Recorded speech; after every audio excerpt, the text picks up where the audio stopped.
Hello, everyone. Thank you so much for joining us. We're incredibly excited to have an amazing panel here for you today as we're talking about striving for growth and excellence across national federations. And we have our expert speaker here today who will talk to you about best governance practices, especially through sports governance.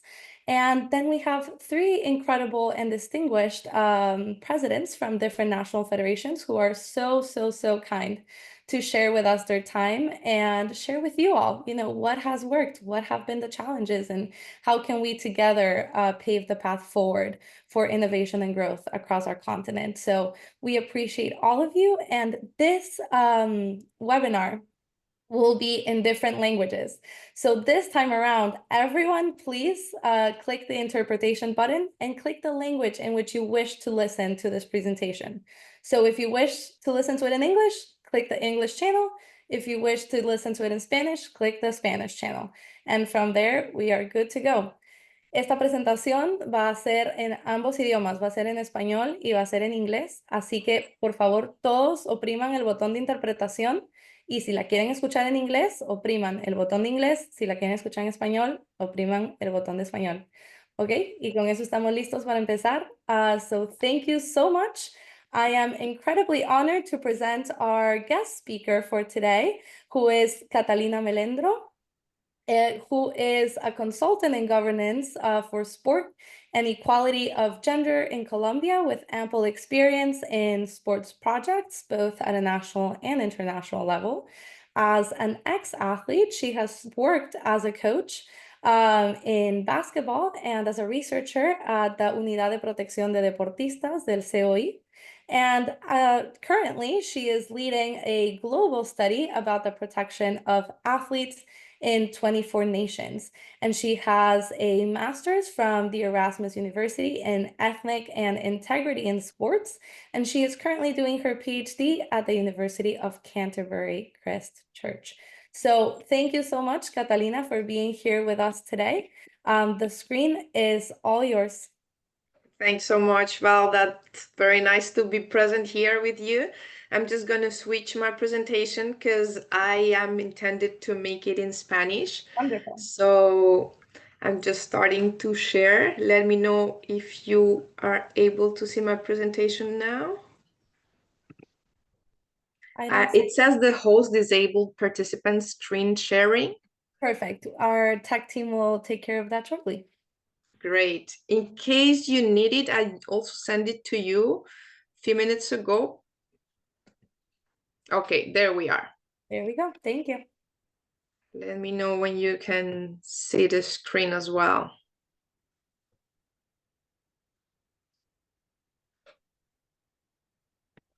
I can see it. And then if you go into present mode, perfect. All set. Thank you. Great. Okay. Buenas tardes. Okay, good afternoon to everybody, all of you. It is a pleasure, a true pleasure and joy to be here with you today with the family of PanAm Aquatics. Just as Valerie introduced me, I'm a consultant in sports integrity, advising several governments and international entities as well. And okay, so as we don't have much time, I'm going to try to move as possible, and I'm going to tell you about what I'm going to be discussing during the next 15 minutes. It is a topic that many times has been considered a taboo in our sports environment, but it should be a topic that is the heart and soul of any sports sector that has to be aspires to continuous growth. It acts on strive for excellence and growth, as we were talking. This is what the panel is called today. And in this presentation, I will give you an explanation so that you can know that to be able to achieve a sport is excellence, it is primordial to create safe sport that protects the athletes who are the most important people in this family. So for this, we will start by showing you where the primary responsibilities lie, and I will tell you what safe sport is, and then I will tell you what are those situations or types of most common violence in the sporting environment that affect the creation of a safe sports. And then we'll talk about the safeguarding athletes, and I will close the presentation giving examples of the reporting mechanisms for violations in safe sports. So I'm want to start, of course, with telling you that sporting governance, which is a term that many of us don't really have a standardized definition at international level. We can define as the use of power to direct, to control, to regulate the power on sports, and it always lies on the head on the directors, sporting directors. So this is something very important that we have to take into account: the responsibility of the sporting leader when we're taking that type of decisions. When it is they that who have the responsibilities, the power decisions in our pyramid at our international, regional, and international levels. So, wait a minute, give me a second. I believe that I have the presentation that I'm sharing with you. It is not in the proper order. Just give me a quick second to, um, I made some final changes here, so I believe that this is what's Todo bien, entonces. happening. Okay, it's okay. I'm going to go back and share. Mm,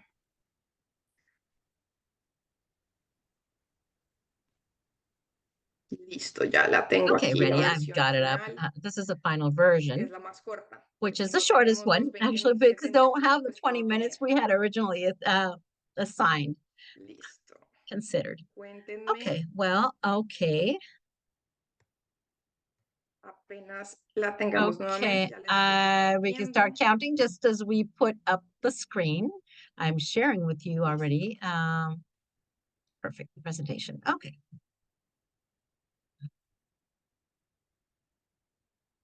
¿Ya la pueden ver? Okay, I think you Sí, can see perfecto. it now, right? Perfect. Genial. Okay. Gracias. Lamento Perfect. mucho Great. este I'm problema. really sorry about this. Listo. Entonces, Okay, vamos ready. nuevamente al Okay, we punto go que once íbamos again de to the la point that we were responsabilidad de la discussing So gobernación. let's regarding start about responsibility of this sporting sport governance. governance. This is I I wanted to want to share tell you you with you that today that in in different different documents traditional of the Olympic documents, such as the movement, International Olympic international Charter, chart, which we that should you need all be to parts that be part of that. You should are be part of abiding the with, movement such as international and all the federations and national federations federations as well, that is that established where the we're establishing the responsibility responsibility of to safeguarding be kept the safe, safety particularly the of ones the that athletes, are making doing safe making sure, sport. as As you you can can see see in it the in this document, you can see that document, in in this this article, article, the in the second one, International in the Olympic Charters, we're international establishing chart, that the the mission and the function mission of the International Olympic Committee acknowledges acknowledges the entity identity as and in warranty guarantor of a survey the the exclusion of exclusion violence. of violence. Also, in Also, the in the 2020 2020 Olympic +5 agenda, the agenda, there is a establishing the fifth recommendation of organization that sports with all the recommendation, part of this movement, international organizations that to are part of the Olympic work movement, in the the necessity, safe the need to sport for establish everyone. safe sports for At all the the athletes. same The same time, way these are the the basic, good governance, universal basic principle of good governance within the in the Olympic first article movement. establishes an So this universal universal principle principle of of the the sporting entity, sport entity entity, is the is of the responsibility manifest responsibility of a of sport, safe a sport. safe This is sport. where you can see As in red what I I was highlight mentioning, what in I'm red what mentioning right I'm now. mentioning So, you. okay, once Of we course, already saw now who this that responsibility lies on, we are in who's the safe accountable for this. So now sport, we have to let's understand what understand what does it mean. safe sport is. And we are And so going we to here explain the explain the definition of safe definition, sport. And and I'm going to go I'll directly go to the definition directly provided by the of this International Olympic Committee that International defines safe Olympic sport as Committee a is a athletic environment surrounding that that is is respectful, respectful, equitative, equitable, and and free free of of violence, non-accidental violence. non-accidental And of course, this violence. definition doesn't So have very these complicated words words to are not understand, so but at the same complicated, and time, at the same it could time be a is definition not that's a bit vague and not very not clear very to clear interpret. So definition. here, So what I'm what going I'm to do going now to is do go into is more this discuss this last last type part of of this definition, which definition is a of non-accidental non-accidental violence, which is the most violence. important part. Más importante que podemos aprender frente a qué es un deporte seguro The es most entonces important poder thing that we can reconocer learn to cuáles son what esas safe formas de sport is violencia to no be able to accidental understand a what this las cuales hace referencia la non-accidental definición. way forms of Es violence is. particularmente And so this is importante, particularly pues en un important estudio realizado because también in por el studies Comité that Internacional took en los place Juegos del by Juventud performed by the 2018 en Buenos Aires, International se Olympic encontró Committee in que la Buenos Aires mayoría de 2018, we found deportistas, that great de majority of entrenadores, de athletes, of líderes trainers, of deportivos, leaders, sporting no leaders, entienden qué do es un not deporte seguro understand y no what a safe conocen cuáles sport son is, esos and don't tipos de know estrategias de violencia no accidental. what constitutes a non-accident violence. Lo que vamos a Non-accidental ver violence. So entonces, what ya we're going to después de see right conocer la now, definición de un deporte after seguro, es knowing what the definition of safe entender sport is to cuáles son understand esos what are these different non-accidental violent actions. So we're going to do the consensus about the use and abuse of that was created in 2016 that defines 5 types of non-accidental violence. Um, so this important main parts of violence is one is the psychological abuse.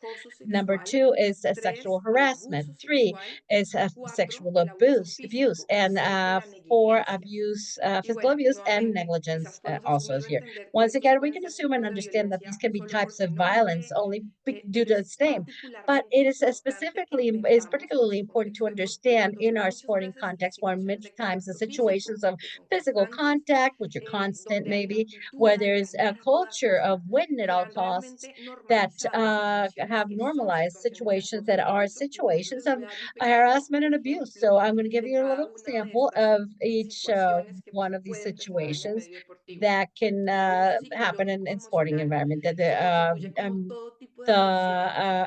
Any type of emotional aggression, harassment, verbally or psychologically. These can be, down humiliation, verbal aggressions, rejection, isolation, and any other type of treatment that could reduce the sense of self-worth and dignity of the athletes. Maybe down putting comments about the physical appearance, sexual harassment is non-desired behavior. It can be verbal, it can be physical. An example of that is, for example, sending sexually explicit images, messages with sexual content, sharing sexuals or jokes with sexual content. The next level of sexual abuse is not any behavior of non-consensual sex activities. In this case, for example, sexualized fondling, things like the intention of rape, the rape itself, and an action that is particularly mapped in the research research with an imbalance of maybe the use of blackmailing, sexual blackmailing with people. So the athletes remain in teams to be called to sporting teams, not to reduce, not to receive any, this is called sextortion and involves both corruption and sexual violence. Physical abuse is any act, the very act where the person who is receiving is physically affected. It can be blows, throwing objects that could cause maybe, injure the person. It could be forced or an inappropriate physical activity, maybe very long or very strenuous practices, doping, of course, doping practices, as we were saying in this sporting cultures of win at all costs. It is many times becomes normalized and accepted in the sports. Then the fifth, of course, the example of non-accidental violence is that as negligence defined by the courts is the non-compliance of any person who has responsibility taking care of an athlete. And when they don't do this, this creates as a consequence accidents, preventable injuries, malnutrition, or food nutrition, and negligence, of course, many such as sort of like exposure to intense heat or cold, denial of access to medical attention, or a silence, or when or negation when or denial when there's these claims for sexual abuse or abuse is presented. We have to understand the actors around this. These are perpetrated by people in positions of power regarding the athletes. It could be trainers, members of the managers, sporting leaders, physicians, volunteers of the organizations. They can be other athletes as well, and fans as well. It is important also to make sure that these organizations acknowledge what are those moments where these situations can happen of non-violence. For example, these are maybe less supervised moments when you're traveling, when you're in the locker rooms, when there's concentrations, when they're isolating the athletes. Another specific, particularly important aspect is the vulnerability that the athletes have, that certain athletes have, which depends many times of socio-demographic aspects. For example, age.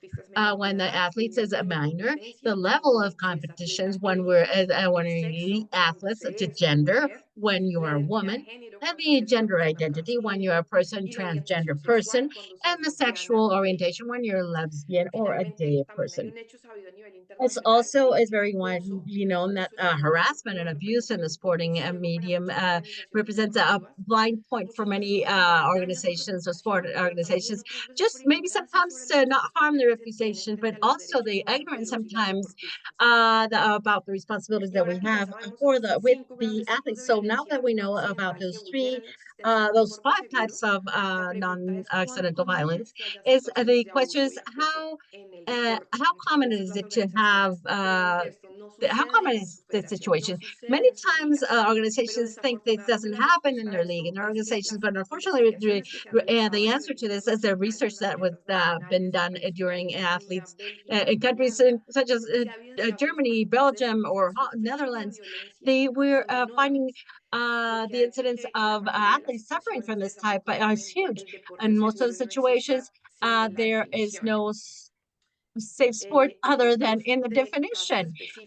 Specific cases and examples and studies that have been forward in Germany, for example, with 1,500 elite athletes that were interviewed, where we found that 37% of the athletes report have been suffered some type of harassment or abuse, sexual abuse. In the United Kingdom, we also had that 75% of the people who were interviewed had suffered psychological abuse, 29% sexual harassment, 24 sexual physical harassment. In last investigation that was held in Canada with more than 1,000 athletes, we found that 23.3% of the retired athletes had suffered psychological abuse, 21 negligence, 6.8 sexual harassment, and the other more, and also physical abuse. And what this number tells us, in conclusion, all the research that have been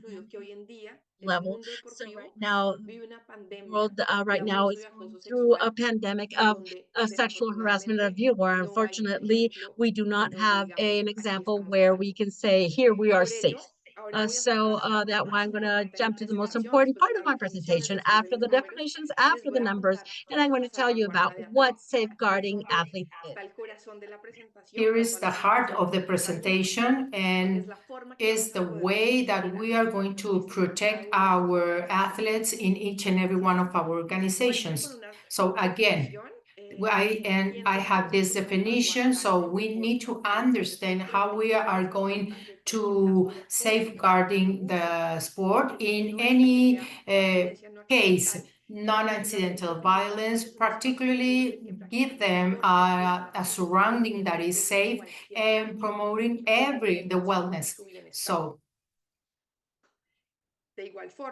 at the same time, social literature gave us these strategies from sport, and there are four big groups. The first one is all the policies, documents, codes, and this is very important, governability elements.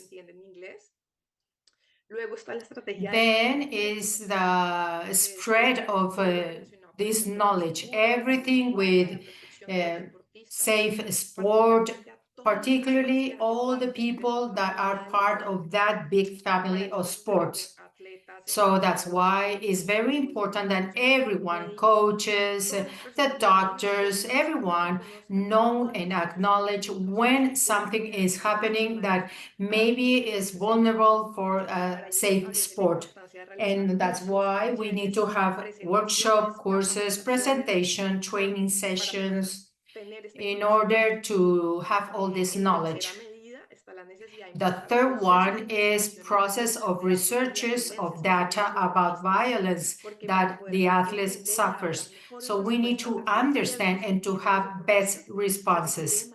That's why we need more knowledge in that part, which is very important because all these efforts, unfortunately, are very new and created as an answer for different situations in different countries.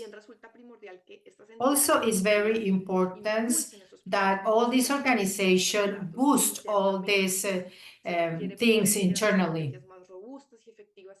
We need very strong strategies.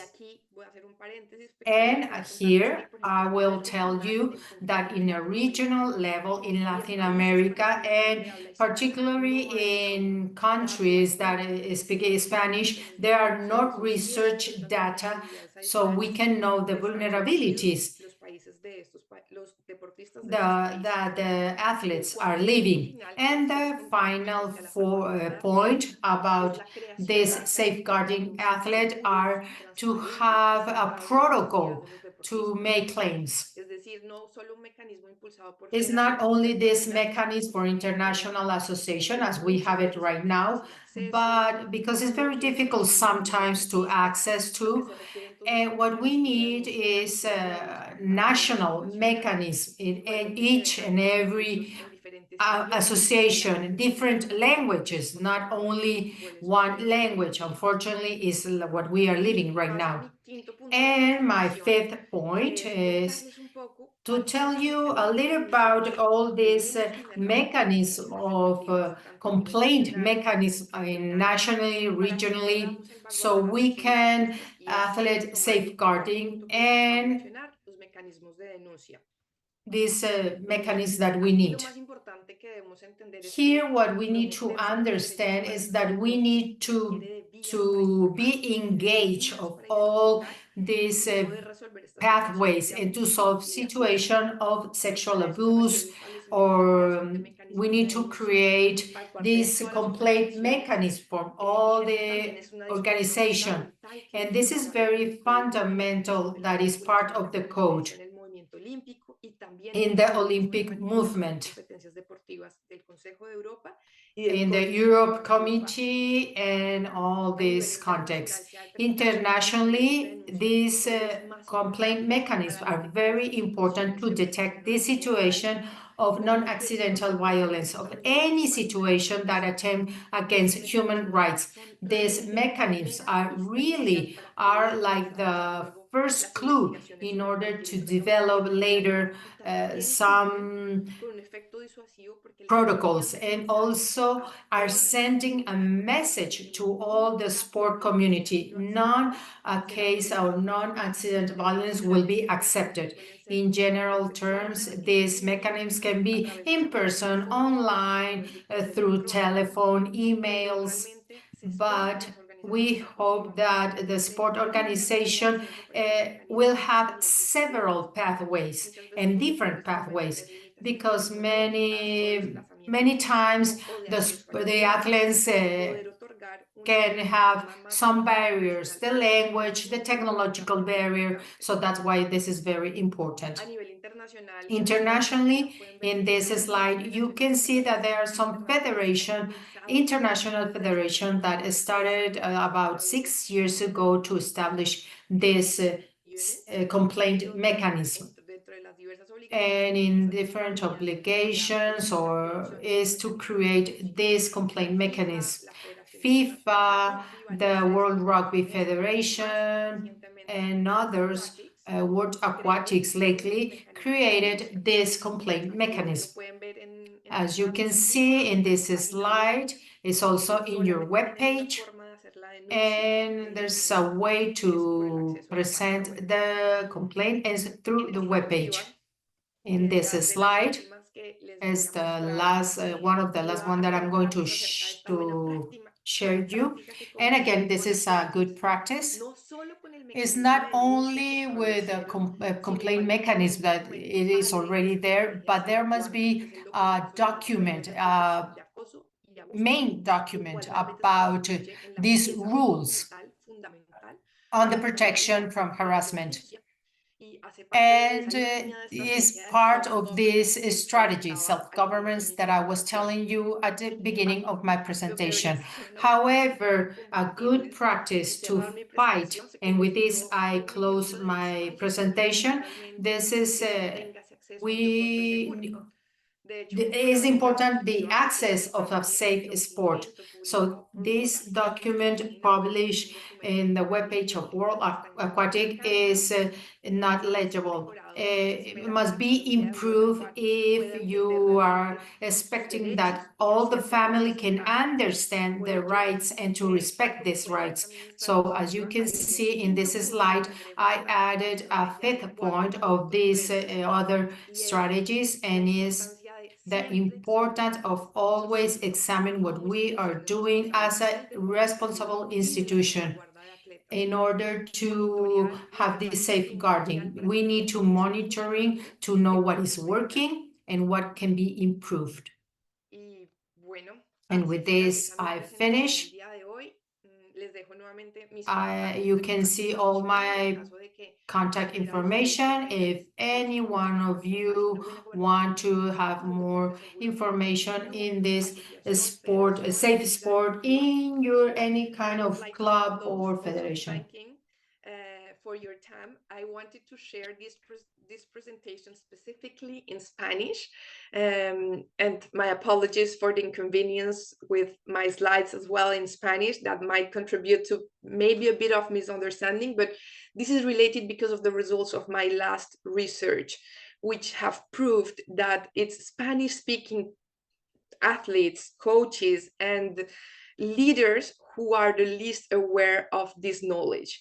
So this is the reason why I decided to do it in Spanish. And again, thank you very much. Thank you so much, Catalina. That was amazing and so important. And we'll make sure to get those slides in English because this is such an important topic. And thank you. And I am excited to address this in our larger discussion.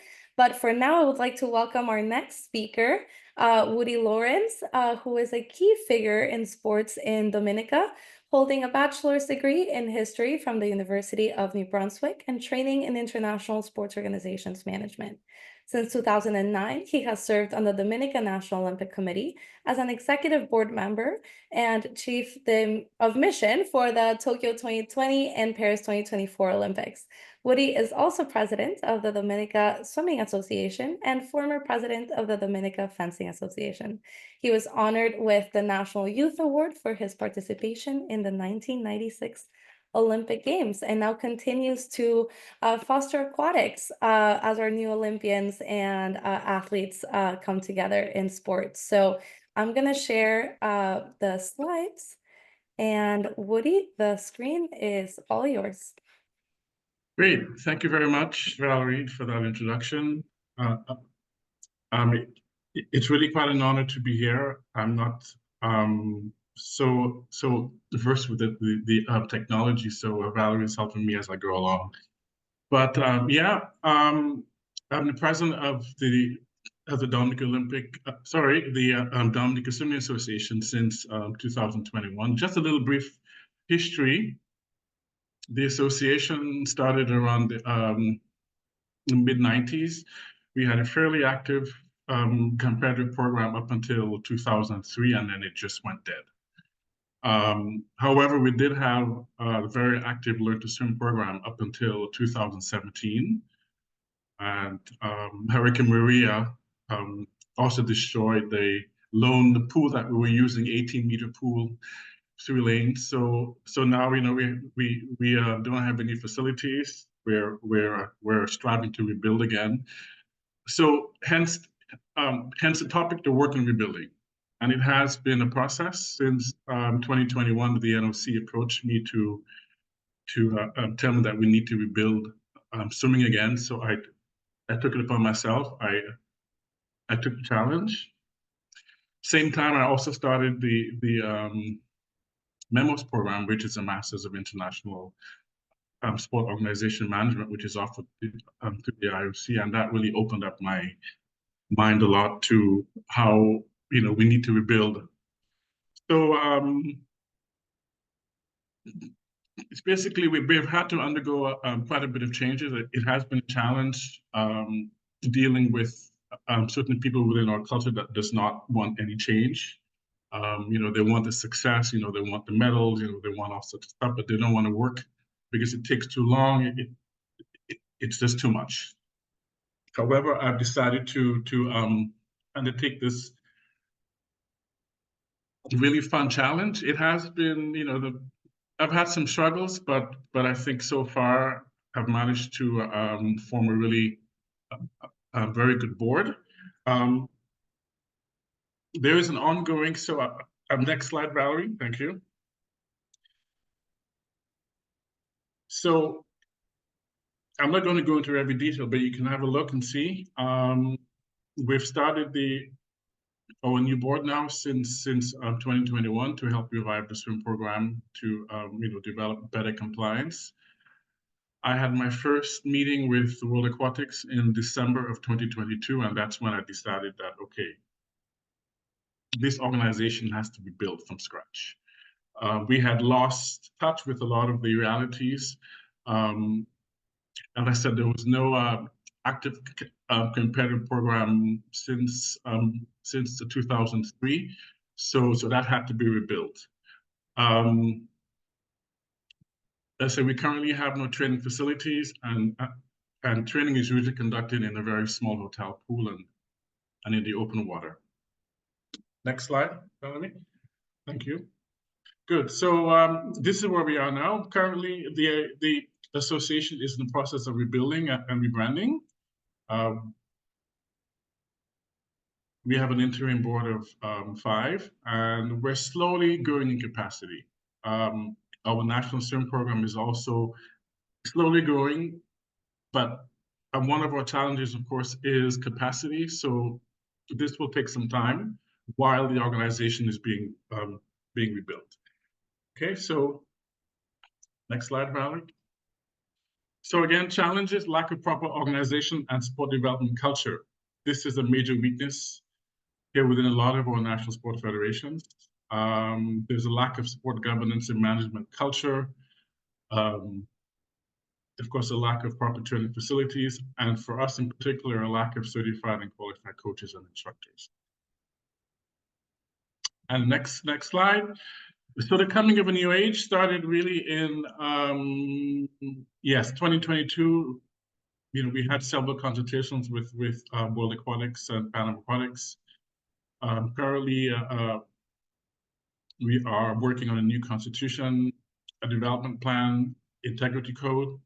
We had our first major participation at the 2022 Commonwealth Games, and then later on the World Championships in Fukuoka. And then 2023 was really a big year for us in terms of having one of our swimmers, in particular our female swimmer, Jasmine Schofield, to compete first at the CAC Games and the Commonwealth Youth Games.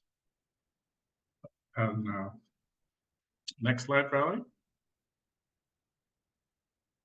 And last year, we also had, finally, I managed to identify 4 of our local instructors that were sent to St. Lucia to do a World Aquatics Level 1 course, which was really a big success for us because it was the first time in our history that we actually have had local coaches that have been certified. So this was a really big growth for us. Also, the mentorship program offered by World Aquatics, this was phenomenal. And this really opened the doors, to really show us basically what was expected and what we're seeking to achieve. In 2024, our female swimmer competed in Doha, and later again at the CCCAN Championships in Mexico. Currently, we have 3 active local swimmers. There are 2 clubs, but of course, we don't have that capacity to grow in numbers just yet. But we're slowly getting there. So I have a little saying that we're not there yet, but we're getting there. Our participation in the Paris Olympics with our 2 swimmers was phenomenal. Of course, Dominica was also highlighted with our with our first ever gold medal win. So we're riding that wave of success right now. Our athletics association is actually really enjoying this, but we've also decided to ride that wave as well, because swimming is a major pillar. So we're hoping that we can also get a lot of attention. This past summer, we also partnered with our NOC and a Canadian-funded program for a local swimming and water safety program, and that brought together 64 young participants. So now we have a base. So now we just have to move forward. After the Olympic Games in Paris, our female swimmer, she competed at the PanAm Aquatics age group championships, where she also achieved a personal best. But she swam a faster time than she did in Paris. So this for us was also a very big success. Okay, so move on to the other slide. Okay, great. So our female swimmer is now a recipient of a World Aquatic Scholarship, and she's now training in Antibes. And she's doing really well. So we're hoping, for big things from her. We have come together now with one of our local coaches to start more regular training in open water, because we don't have a proper pool. So they have three swimmers sent to a training camp in St. Lucia in June, and then they just got back from one in St. Lucia last week. So it's also preparation for our upcoming Organization of Eastern Caribbean Swimming Championships, which is Dominica's first ever participation in 20 years. So it's been quite a while, and this is a really big moment for us. 3 swimmers, but we're getting there. And we're also hoping to, oh, excuse me, but I have to respond to this call. Hold on for a second. I'm sorry. Hold on for a second. Yes. While Woody takes care of that, I saw a message in the Q&A, which I want to address. And this is exactly the purpose of this convention. Make connections with people. How can we gather the things that we have learned from these organizations and provide insights? And Woody, you have someone in the Q&A saying they want to connect after, so I'm sure you would be. Okay, great. Right, sorry about that, because I'm currently in the NOC office, so I have to open the door from one of our staff members. Okay, great. So next week we are participating at the 2024 OECS Swimming Championships. It's our first ever participation, and it's really a big moment for us. And these three swimmers have been training about 3 or 4 times a week. So, they're getting there, but again, we're not there yet, but we're getting there. We're also hoping our female swimmer who's training in Antibes now, she will be in Hungary. So we're hoping, big things from her. So it's a quick word of funding. The next slide, please. Thank you. So in 2023, the fourth quarter, we received a surprise email from World Aquatics say that we're going to give you guys some funds, which is quite a surprise. So we actually used this fund to send our 4 coaches to St. Lucia to do the level 1, and also our secretary to attend the PanAm Games Congress, which was held in Chile.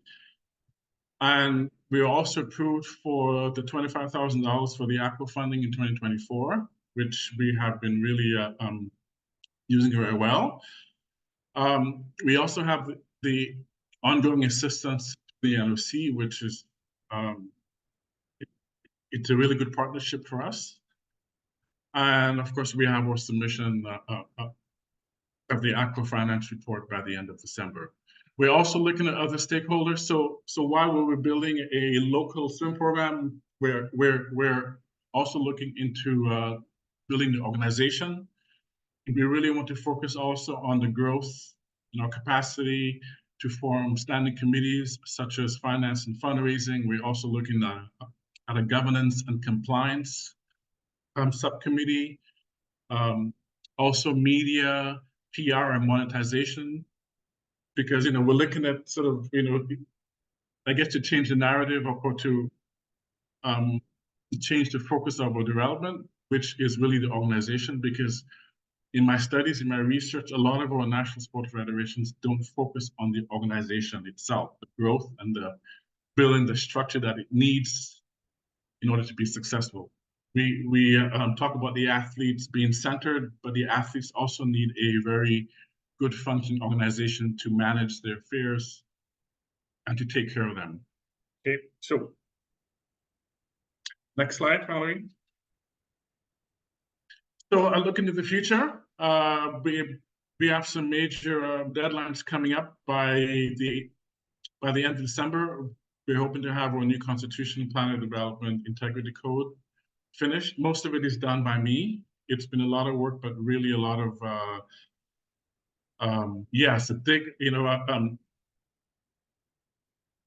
digging very deeply into the research and also consulting with other national federations too. Of course, World Aquatics and PanAm Aquatics have been really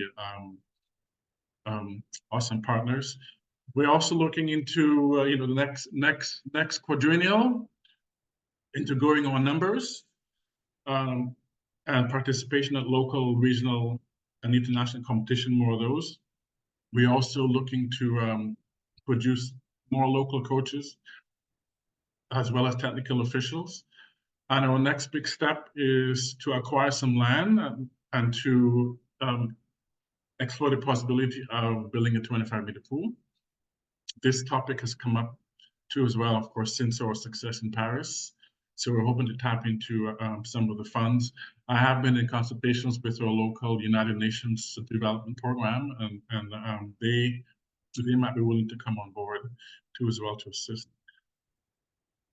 And the NOC as well. Okay, so the next slide. So there's some key points that I really have to stress on because it's really important. For us here in Dominica, we're a little bit backward in most of the region, but there is definitely a lot of room for growth.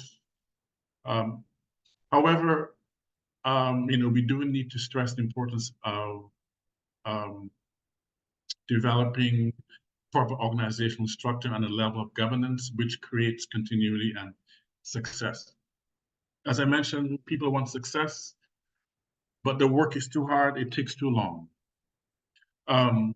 Understanding what is required to build that success, leadership is accountable, as well as also establishing good communication between core members and stakeholders.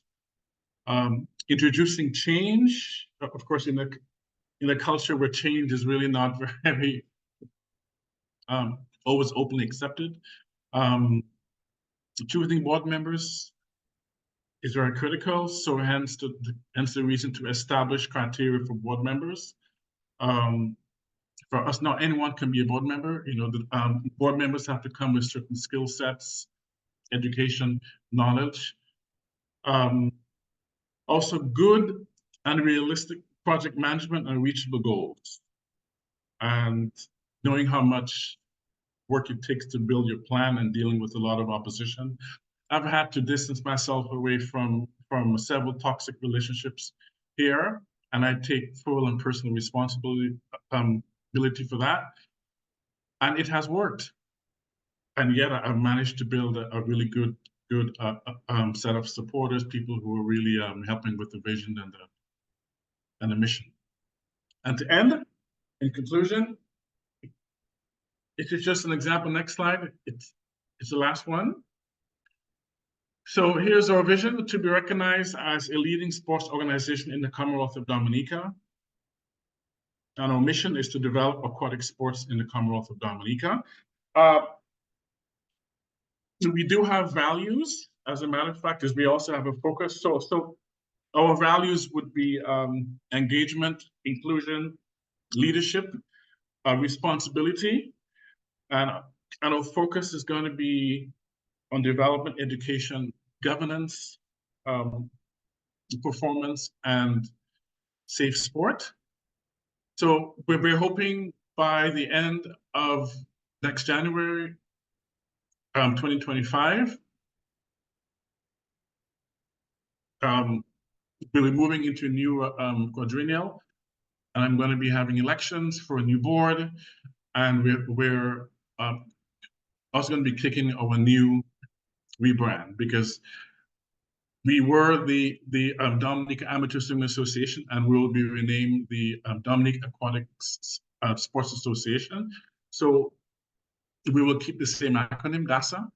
So we're hoping that's going to be a really big moment for us, starting early in 2025. And thank you all for listening and for your support. Thank you particularly to World Aquatics and PanAm Aquatics for your continued support. Thank you. Wonderful. Thank you so much, Woody, for those insights. That was really great to see, especially segueing from Catalina's presentation into how that can be adopted, safe sport, into our federations. And as you mentioned, it's a growing federation, and there is possibility for change within that. And it starts with little steps, right? It doesn't have to be a massive undertaking, and we'll work with you individually as we as PanAm Aquatics also develop an integrity code to implement across federations, which is so important. So thank you. Excellent. And thank you. I would like to welcome Steve Broadbelt, who is the president of Cayman Islands National Federation, where he has driven growth across multiple sports. He co-founded Ocean Frontiers, a dive shop recognized for sustainable practices, a two-time recipient of Project Aware's Environmental Achievement Award. He has led initiatives like shark tagging and Project Dive 365 to protect coral reefs. Since 2004, Steve has served on the board of directors for the Cayman Islands Tourism Association, promoting sustainable tourism. His next venture involves developing a LEED Platinum certified property, continuing his commitment to eco-friendly practices. So thank you so much, Steve, for being here with us today. I will share your slides in just a second, and we'll be ready to go. Thank you for being here with us. Thank you. Great to be here. Perfect. So with that, the screen is all yours. Yeah, thank you everybody for joining. My name is Steve Broadbelt from Cayman Islands, and I just want to start my presentation with start at the top. Our crowning achievement, Jordan Crooks, gold medalist, fastest man on the planet in the short course, and this is something that's pushed what we've done over the finish line, and certainly given us a lot of momentum. However, for the last 30 years in the Cayman Islands, what we've seen is what I call generational success, or once in a generation athletes that make it to this level. And what we're trying to do is to grow and achieve this kind of success, every 4 years or more frequently. And to do that requires a lot of planning on a larger scale. My current focus is developing the federation, but also with a primary focus on our facilities.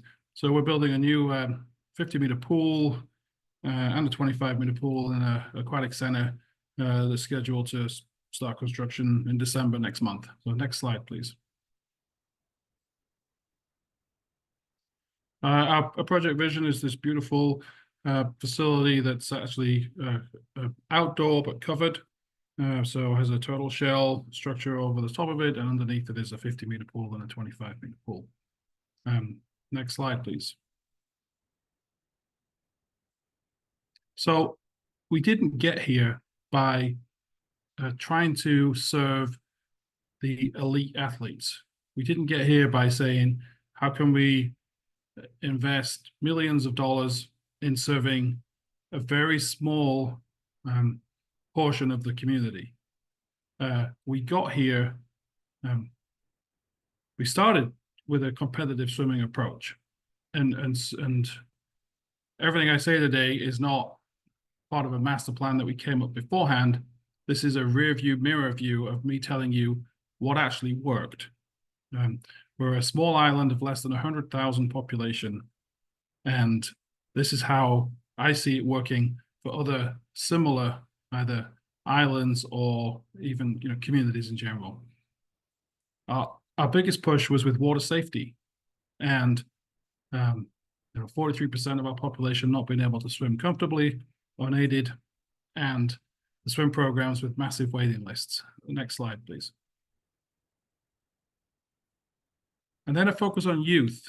It's as much about youth development as it is about swimming, and building those core values of teamwork and partnerships, and inspiring the youth in the school systems to take on a discipline such as swimming, and then and to set some goals within our region to become the powerhouse of swimming in the Caribbean. So next slide, please. COVID helped me appreciate what we could do in the community outside of competition.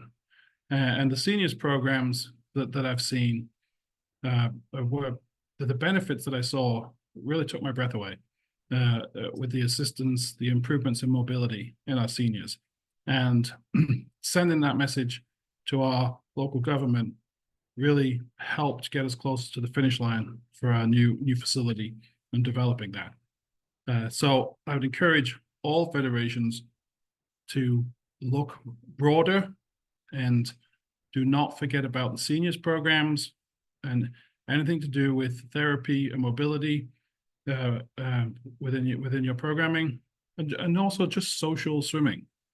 You've got to build a broader base. Next slide, please. And ultimately, you build a national community of aquatics where facilities are open to everybody, not just the clubs, not just this team or that team. You've got to open it up. You've got to be able to get in the pool.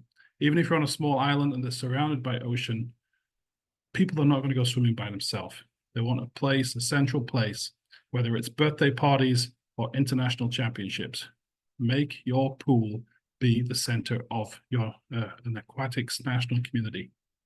Do not make access a privilege. It should be a freedom to everybody that lives in your country, your island, or your community. Next slide, please.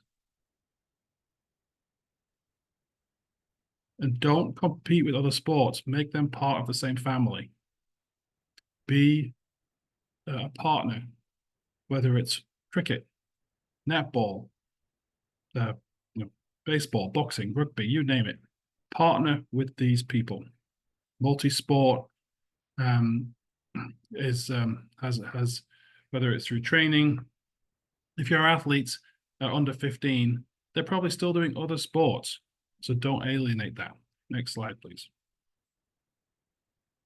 Sports tourism, that may work. In the Cayman Islands, we have one of the 1 mile sea swim that attracts close to 1,000 swimmers, whether it's marathons, sea swims, show other benefits than just a very small percentage of the population getting to the top level, whether it's in whatever discipline it is in swimming. Bring something else to the table. Next slide, please. Another part of our new project is the athletes' housing. And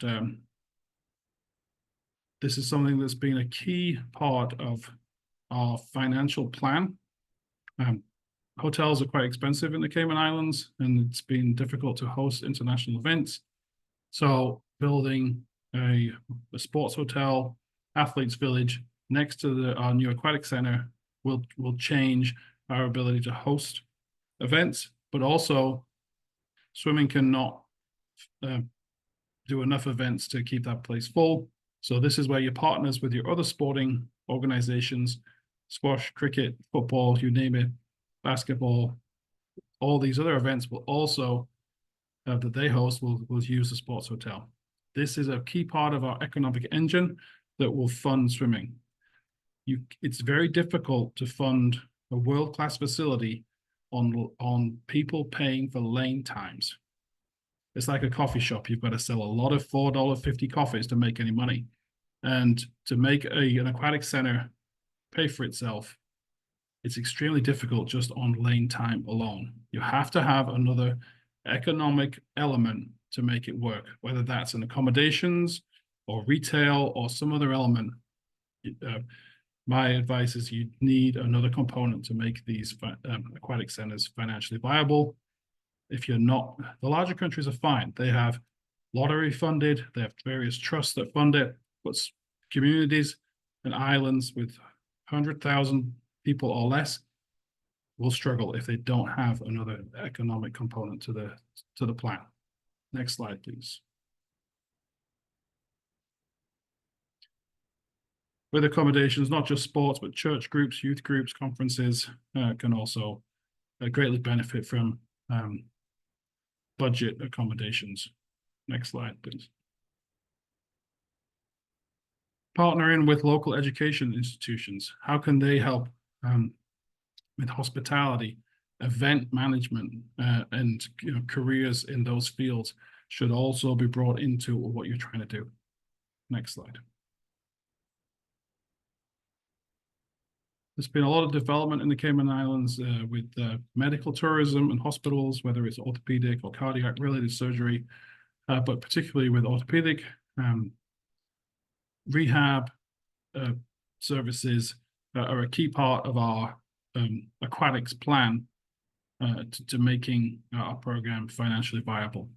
And if whether it's seniors programs or you have these surgeries that happen, even if they're happening overseas, if they know that they can return to their island in the Caribbean and receive aquatherapy, then they don't have to stay overseas in Miami or Florida. They can actually come home and receive the therapy treatment that they need at home.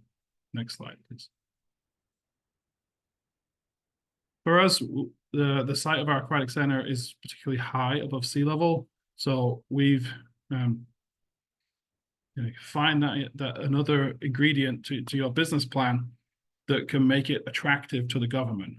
If you pitch, it's all about 10 swimmers that are really fast, you are not going to get the buy-in. You're not going to get the political will. You will not get the support. But if you can find a comprehensive plan that takes care of seniors, that focuses on developing the youth, that focuses on emergency, in our case, we're very high ground. So to be able to have emergency accommodations that's above the hurricane floodplain creates that added value that then the government can justify investing in it beyond sports. Next slide, please. Okay, so the second part of our presentation is getting into some of a 30-point plan that I developed to help kind of build the federation and take the focus off competitive swimming, and specifically SW. So to develop more than just one discipline, and then to break it down into 30 different points and essentially have a score chart, or even like a school grade F through A. And next slide, please. So this will zoom in and break it down. This is broken down just into 4 areas: governance and planning, good governance, financial and budgeting, flagship body within CIOC, and facilities development. And grade 0 through 9, just like a 10-lane pool. And 0 through 3 is on the low end, 4 to 5 is in development, and 7 through 9 is you're reaching your goals or close to them. Next slide, please. With the programs, again, not just swimming.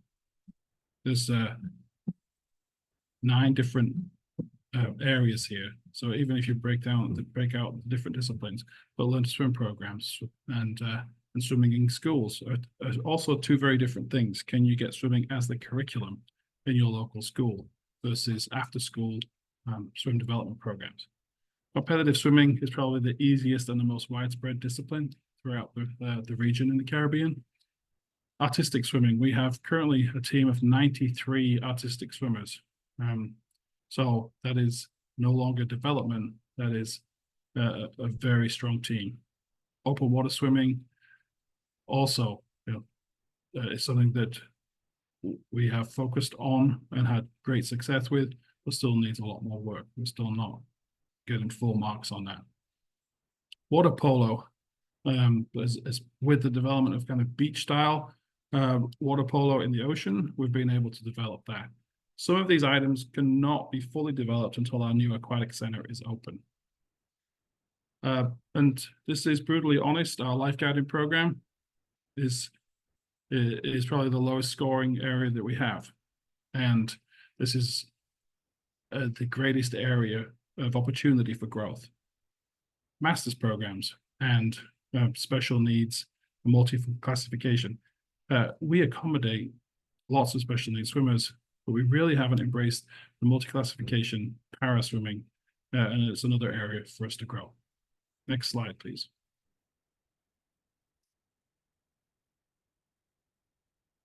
Athlete protection, which was great to see that presentation earlier, and talent identification, rewards, safety, shared resources, and club development. Again, all areas for us in the Cayman Islands. Some of them we're just touching on the green, but lots of areas for growth. Very easy for you to look at swimming, competitive swimming, SW, that you've got a world champion gold medalist. You'd think you'd be scoring an A star, but we're not. We're only scoring a C because we're not fulfilling our whole vision and strategy. So don't be fooled by one person swimming and getting all these medals when there's all these other 30 kind of score points that you're either mediocre or have room for improvement on. Next slide, please. And the training and development, whether it's coaches, athletes, officials, and they're looking at meet scheduling, meet sanctioning, having these processes planned in advance, and giving these opportunities for it's a lot of its parents when it comes to officials and technical, and but with a structure like these 30 points that we use, you will find that you're going to attract better coaches. You're going to attract and create this much better environment for your athletes. Next slide, please.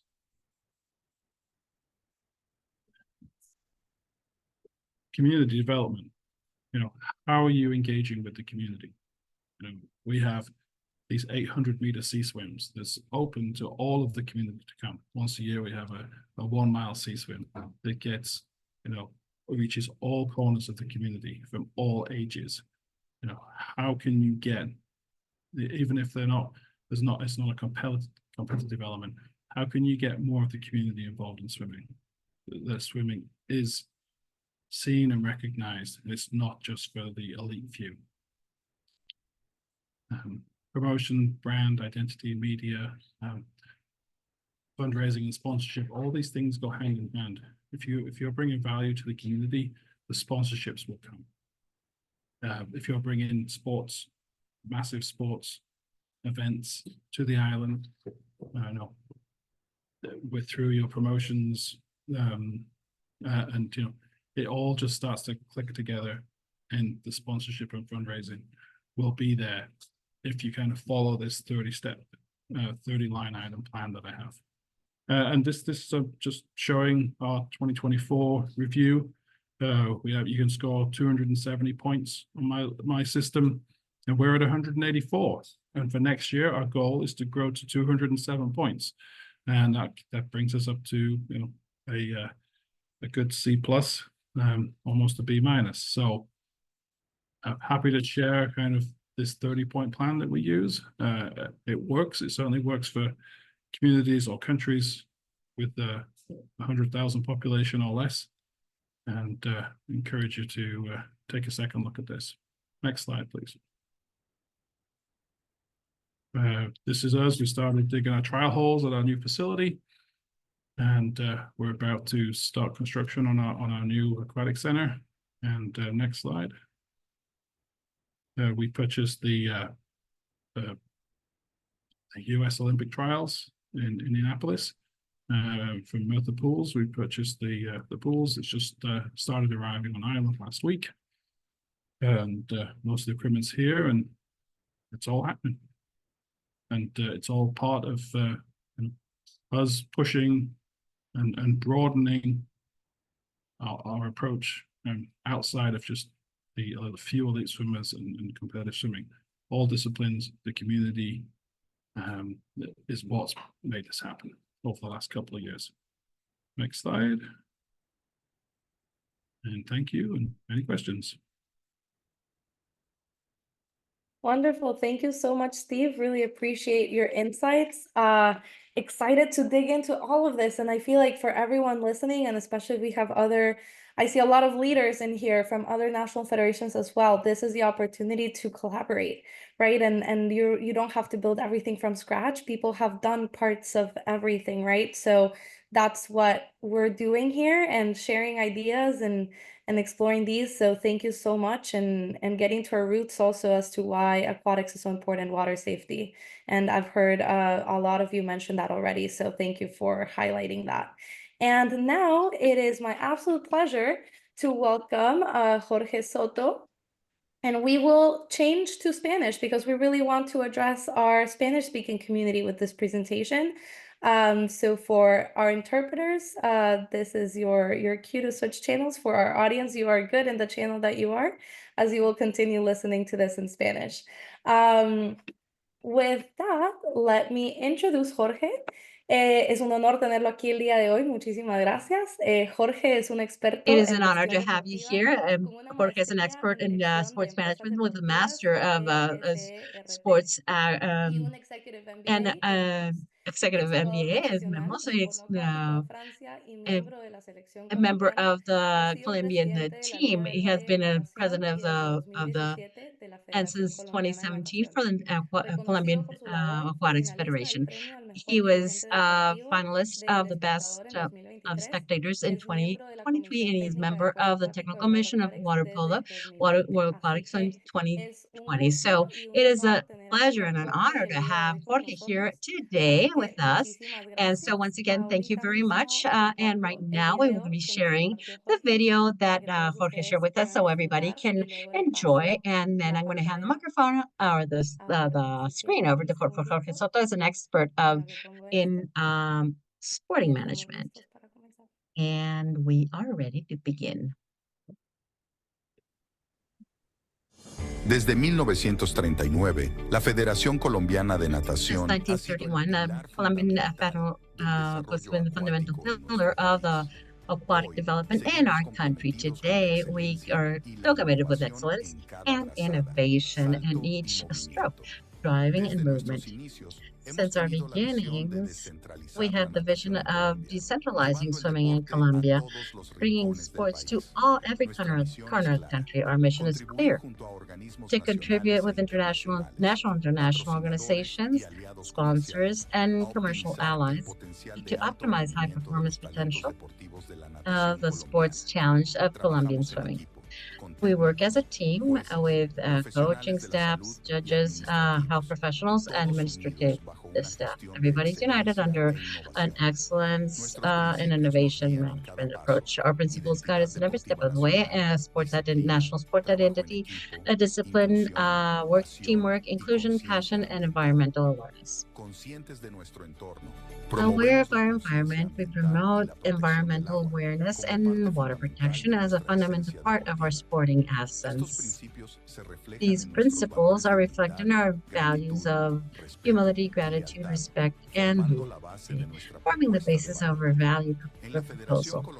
In the Colombian Swimming Federation, we support and promote 7 aquatic disciplines: swimming, diving, high diving, water polo, artistic swimming, open water swimming, and masters swimming. We seek excellence, sporting excellence, and the integral development of our disciplines. We support the continuous training of leaders and the comprehensive training of broadbelt athletes. We innovate in biomedical programs, technical and research programs for the proper development of swimming in Colombia. We are also focused on three strategic goals: sporting success, organizational competitiveness, and transparency in management. The Colombian Swimming Federation is consolidating itself as a leader of sports in Colombia, successfully managing programs and projects that take our athletes to places of honor in world competitions and Olympic competitions, plus with passions, discipline, and teamwork. We continue swimming towards a brilliant future for Colombian swimming. Colombian Swimming Federation, more water, more passion. Okay, with that, I believe that everybody is really inspired for what's coming up next in the future of all our federations, national federations. And with this, Jorge, the screen is all yours. Thank you very much. Okay, thank you very much. I'm truly very happy to be able to be part or panelist today and tell you about what this stream has been about for me and for the people who surround me of a different type of swimming in our country. First of all, I would like to thank PanAm Aquatics, Maureen, and Executive Committee too for this opportunity that they are giving me to be able to have this wonderful, enjoy this wonderful weekend with all these different topics that are going to help us grow in our positions. I hope that we can create that network that we can, where we can all put a little grain of sand so we can different institutions can move forward. As you saw in the video, and as a bit of what we're going to be talking about, we joined the Federation in 2017 and we started streaming. And we are part of the executive committee. We had two former athletes for water polo, for both of them, with three people more who we began the process. And based starting there, we started to take the journey to see what journey we wanted to follow or what path we wanted to follow. So as you can see in the screen, yes, you can see the screen. Perfect. Yeah, we can see it. Okay, the first thing that we started doing was with the topic right now we need in any sporting institution is governance. We set some we found some bylaws that we had from 2005, which didn't represent us anymore. So from the technical point of view, from the part of projection, from the part of what we're seeking to do in our league. So this is the first step that we did, that reform. We reformed these bylaws to look new government's line that for sport, what sport is currently. So we have a discipline code that dated back to 1993, a code that is not, doesn't really encompasses anything that we saw during the first chat. So this new disciplinary code that we have an action now. We're considering safeguarding our athletes now, and within that code we have included all this too. Actually, here in Colombia, here the state institutions are already concerned now. They have a attention line for all these cases to that. Of course, it's not only women are suffering from this, but also men. But it's something we have to highlight because sometimes the our sort of masculine point of view doesn't let us accept that situation, but men also suffering from sexual harassment or violence, so we have to identify those topics well, so we can report them as well. We also wrote out a code of ethics. It's very important because this is the line that shows us where we have to strive for. This is a code that tells us how all these institutions have to work. And thanks to this, we've been able to retake all these topics that were not as clear within the federation itself and or the leagues themselves. Now they're very open and transparent for everybody. And we understood that feminine part or the women's part was very important. So the presence in the of women in committees is very important. They have a very different, maybe an outlook that is very, it might be different from men. So the person who is here right now is giving us a different vision, a different point of view of what sports can be from their own point of view. Of course, they brought to the table a lot of topics of discussion that we hadn't even considered. So of course, this person who is supporting now, they have a different vision. So this has been something that has been truly preponderant and very important to help us to improve what we had previously. Athletes commission, so which is what we have. All the federations need a group of young people who can raise their voice or can carry the voice of the different disciplines to the table. We're discussing topics related to the federation. This is a project that needs, we have technical judging commissions, the discipline, well, we're going to be, sorry, the athletes committee, and we want to give more empowerment to them so they can help us to bring to continue moving forward and to be able to make sure that the athletes are closer to the Colombian swimming federation. So of course, part of what we did for the bylaws reform, we only had a single technical judging commissions for the different disciplines. We understood that each discipline is a different world, so each one should have their own technical judging commission by disciplines, so separately. So of course, this is one of the points that the organizations were that are giving us very good results. Something very important is that we found that we already had sponsors for the federation. We had lost contact with them, sort of. It was topic more of the receiving money, but it really didn't have any kind of feedback, or there was no communication, or like working every day with them. So that was one of the first things that we organized. And to retake that win-win point of view, because at the end we had to understand that the sponsor must have some win or some for them or for us, for the federation. And of course, that was not happening. So of course we had boring stakeholders who were not motivated. It took us a while to be able to prove to them what we could do. And so for them, we have to know that for them and for us, this relationship was very important. And so we were able to retake all the topics that were lagging. So thankfully today, besides the 5 sponsors that we had, the federation now already has about 12 sponsors, some of them with money, some of them trade in kind, or the support programs. But at the end is that the support that we've had from all the sponsors, which has made us possible to move forward every time. So this was a chart that we find out in the federation. This is the one that there was an executive board, a technical and official and commission. We had a technical director in charge of all the disciplines, or 2 executive directors, one in charge of the management area and the other the logistic area. And then we have the national diving coach, national swimming coach, and national artistic swimming coach. We were like that up until 2020, the first year, so that was our chart. Then during the pandemic, we start thinking, and now we start thinking of doing things differently. And now we have this new focus, this new approach. This approach is when we understand that we have this executive board, but also we need more official, or we need knowledge. We understood that each discipline is like a different world. And so what we did was to have advisors, like technical advisors, and we maintain the national teams and different coaches. And also we have development coaches. Why?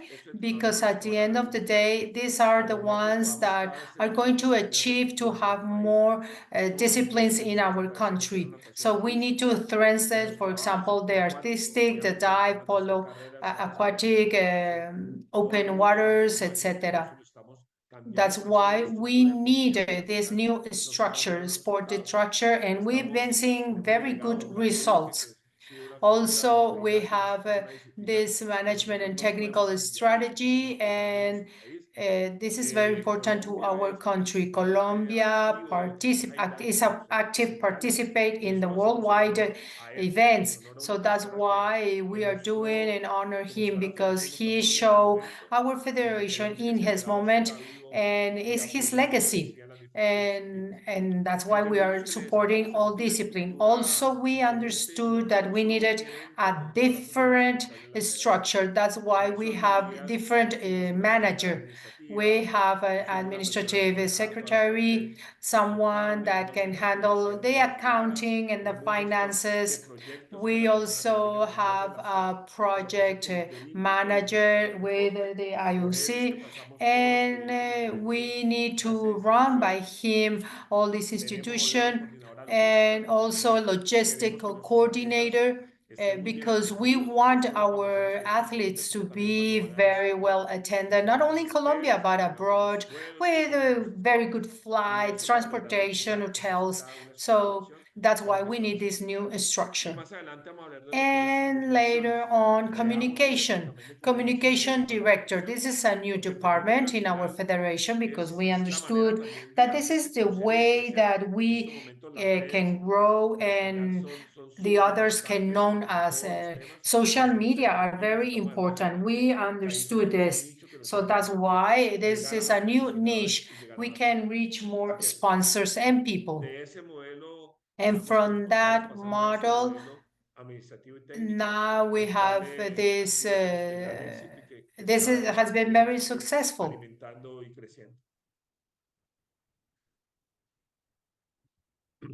La parte financiera About the finance area, or the resource and investment management, is also very important, because at the end of the day, we do not have a lot of resources or money. We need to know how to invest and take advantage of our money. So that's why in the managing area, we have this cost control, supplier negotiation. We sat our people and said, well, you know, we are going to do this and this. This is our yearly logistic. We reach some agreements, and they are our allies in our executive process. And another area, and I think it's important, is we receive a credit from those suppliers, because sometimes we don't have the money at that specific time. We need to raise funds or to manage, and we need time. So in that way, these stakeholders are helping us. Technology. Technology is a very important factor in our institution and our changes.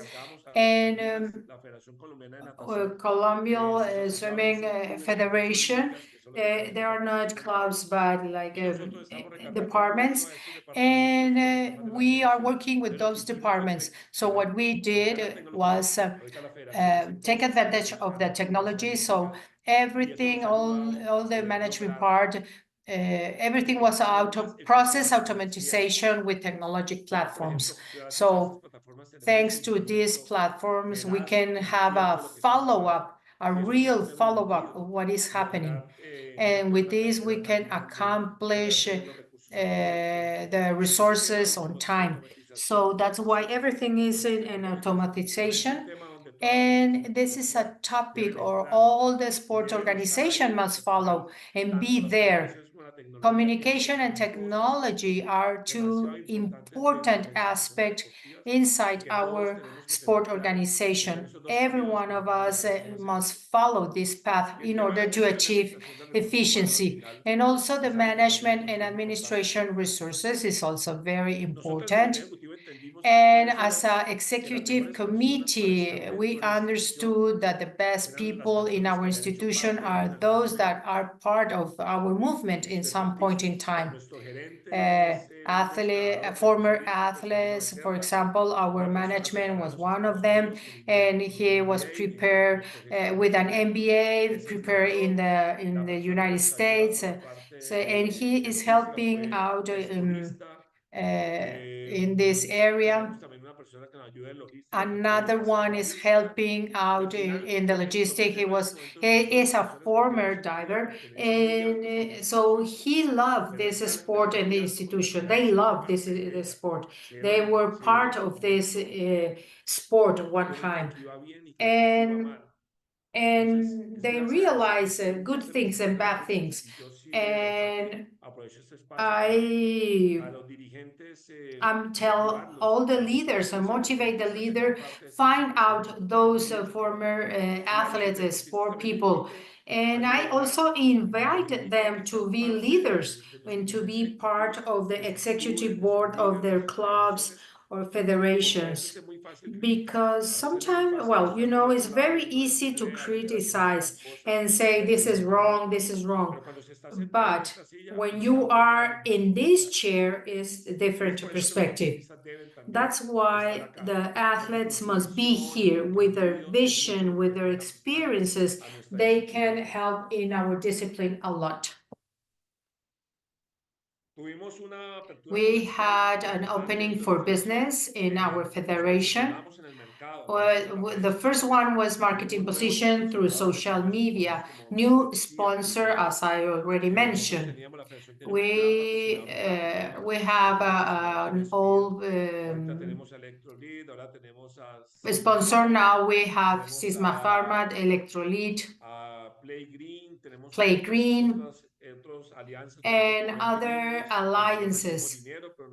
We don't receive money, but our athlete can access, for example, English courses with Open English. So we have alliances with different universities. One is in Barcelona. Our athletes can study there with very accessible prices.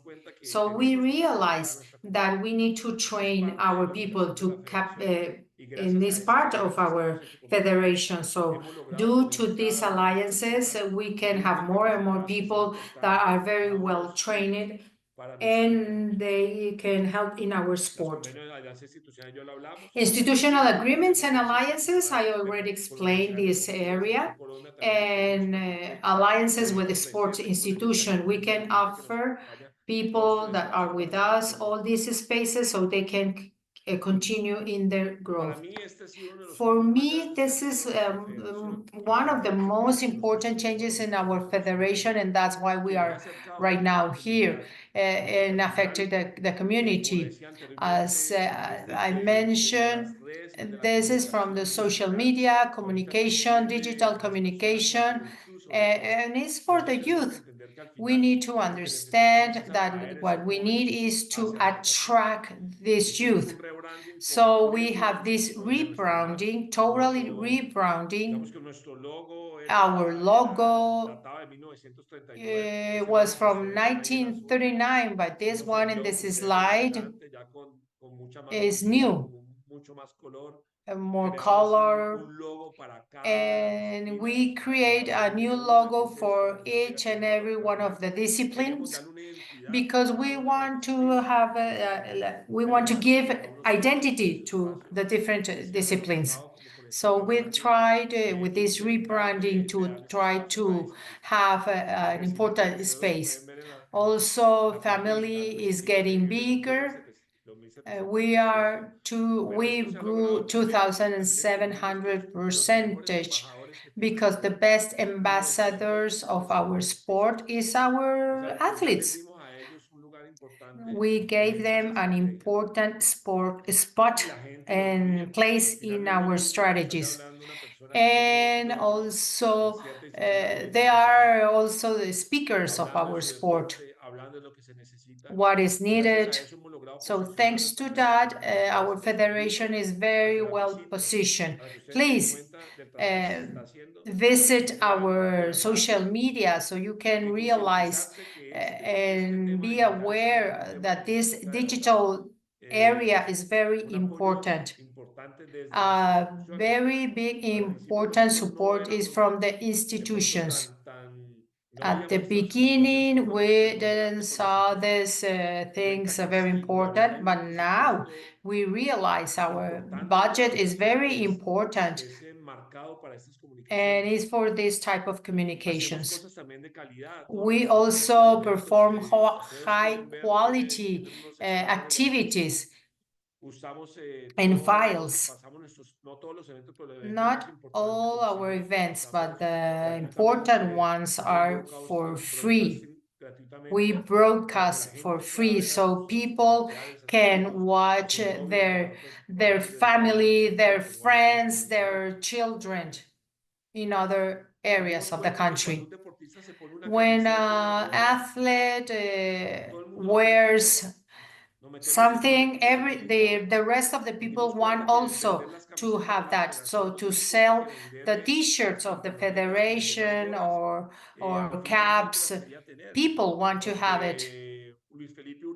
Luis Felipe Uribe was a sixth in a competition, so if he has that t-shirt, I also want it.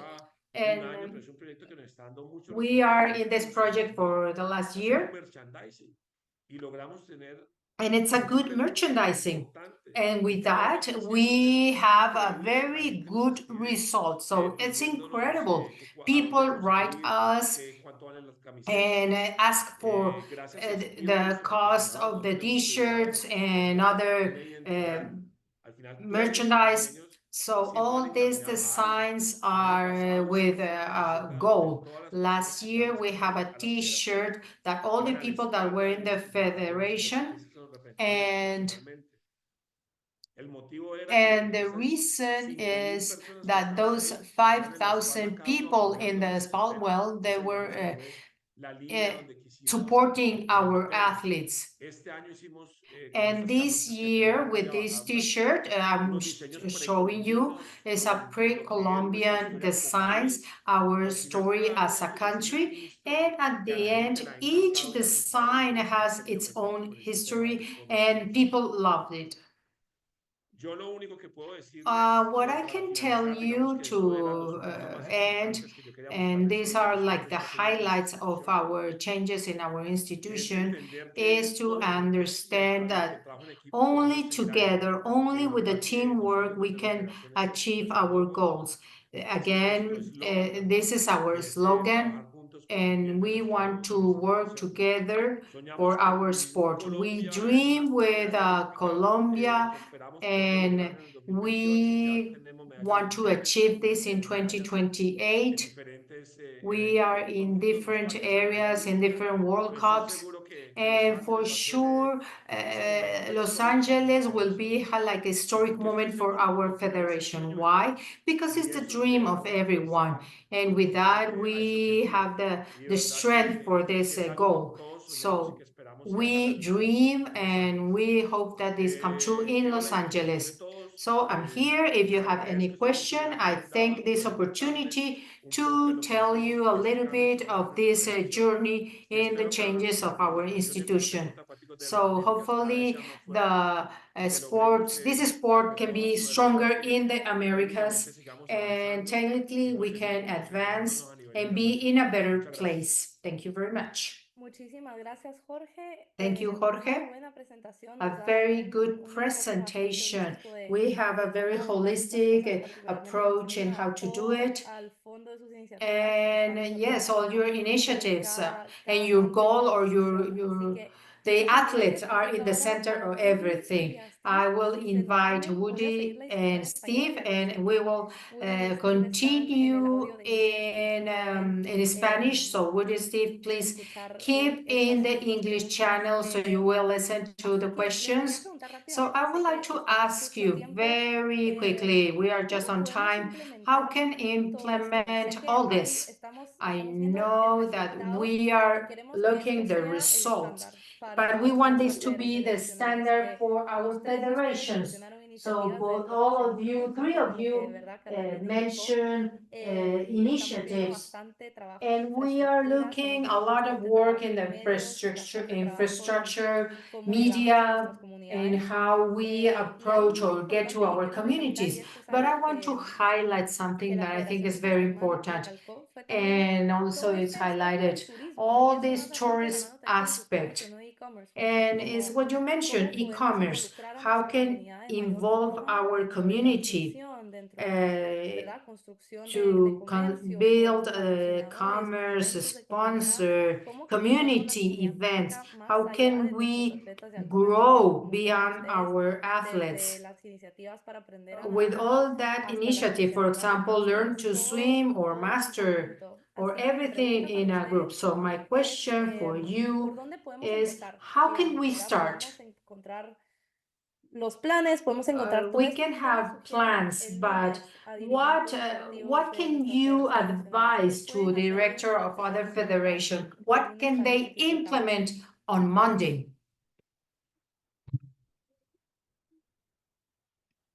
Bueno, yo tomo la palabra. I can start.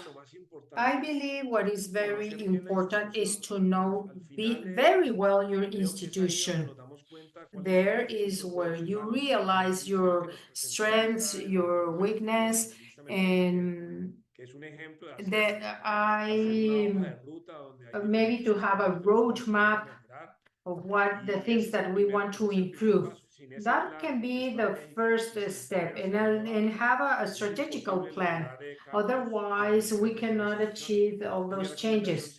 My recommendation would be, don't keep things in your head. Everything must be in writing, and reachable goals, because sometimes our goals are kind of hard to achieve. So we need to know where are we going to, and to have indicators. Thank you. A question to Catalina also. What do you recommend for the national federations? Because we have a lot of leadership in this meeting. How can we motivate it? Of course, we are going to have more presentation later on about this topic, but what can you advise as directors or leaderships? Is this sense of safe sport is not something that is against us, but with us. It's for the well-being of everyone. It's not only those big cases, but the sport practices, respect, values. So your advice. Bueno, justamente lo que mencionas, Valerie, es ese What cambio. you mentioned, Valerie, is the mindset, a change in the mindset, because many times we are afraid, but with this, this is a negative impact. Unfortunately, that change, we need to direct our side to a safe sport and not as an institution. So what we need is to realize that, as Jorge mentioned, and he as an athlete, and it's very good to know that there are leaders that know the importance that the sport and their needs must be part of our strategy. Again, it's a change of our approach, and to give voice to our athletes, our people, and then knowing their needs and to know what they are facing. My advice is a change in the mindset, but not because we are afraid, but because we want to protect and to have more knowledge. Thank you.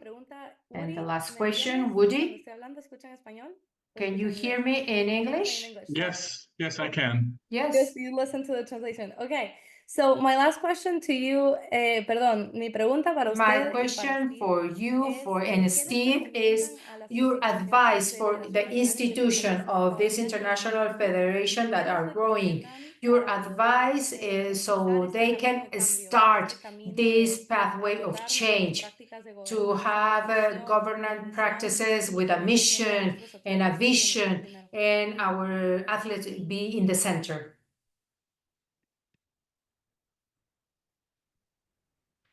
Is this towards me? Sorry. Yeah, you or Steve, whoever wants to jump in. Well, from our end again, it's a very small population, very inadequate capacity. So I think this notion of governance, it sort of has to spread, and there's very few of us within the sporting organizations here that really think like that. So it's going to take a while until things open up, but the ones of us who are working towards that change, it's a challenge, it's a struggle, but I'm hoping that we can overcome. Bueno, muchísimas gracias a todos los que nos están escuchando. Thank you very a much, Steve, a everyone. Woody, a Steve, Jorge, Woody, a Jorge, Catalina. Catalina. Muchas gracias por Thank you. compartir Thank you estas very ideas much con for ustedes. sharing all Y your estamos knowledge. muy emocionadas And de we poder are colaborar very para excited because we unir can todas estas ideas, estos collaborate to recursos, gather all the capacidades que resources, tengan, plans, las strategies, habilidades que tienen and alrededor all para that you que podamos have. tener gran And éxito as you y podamos mentioned, you implementarlo are alrededor de todo el succeeded. continente. Así And que we want to les spread agradecemos por it sus in servicios, the servicios entire completos y sus continent. Thank you for your testimonios. services and your communities, Y seguimos for trabajando everything juntos that para you've ganar done, and más. let's Gracias. keep working Nos together. vemos So thank you very much. siguiente webinar que empieza. So Gracias. next webinar will Muchísimas be gracias. Nos vemos. shortly. Thank you very much.